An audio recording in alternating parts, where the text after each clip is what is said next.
As part of the Sadmary collection, Durrell Stable's Surveyor of the Melting's Gold Pot Book gives us insight into commonalities of the food industry 2 centuries ago, in immense opposition to what we know today. In fact, this cookbook is more of an alchemist or pharmacist guide than that for a chef. As opposed to the highly specified cookbooks of today, D. Durrell's cookbook presents a wide variety of recipes, hardly any of which seem like they would be satisfying as a meal. Page 37 of the text instead offers insight into 19th century medicine, beginning with a recipe for milk wine, which is said to have cured minor colds and sleeplessness, to 2 remedies composed of what Durrell calls saponaceous draught.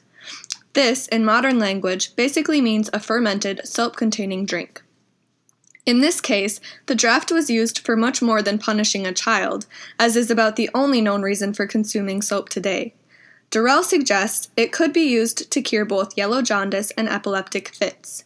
Durrell states that he has heard of this from a celebrated S. Barbet, which may have lent the prescription's credibility at that time, but has little meaning anymore. The same can be said about some of the wording of the text. As if saponaceous draught wasn't hard enough to swallow, no pun intended, Durrell also mentions the use of a jelly bag in the recipe for milk wine. This is a device used for straining, but it is not a technique I had ever heard of. The recipe also calls for nutmegs, plural. It is no longer heard of to use whole nutmegs in cooking.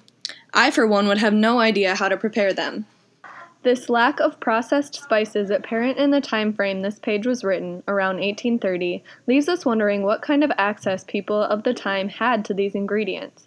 I found that in early 19th century England, where Durrell lived, spices like nutmegs would have been still imported from India by ship. This process may have made these goods and others, like the Venice soap mentioned in the remedies, pretty expensive.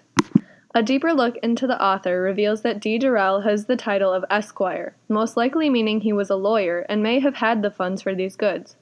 Additionally, this may have given him access to the scholarly resources like S. Barbet and W. Fromwell, from which he received these recipes.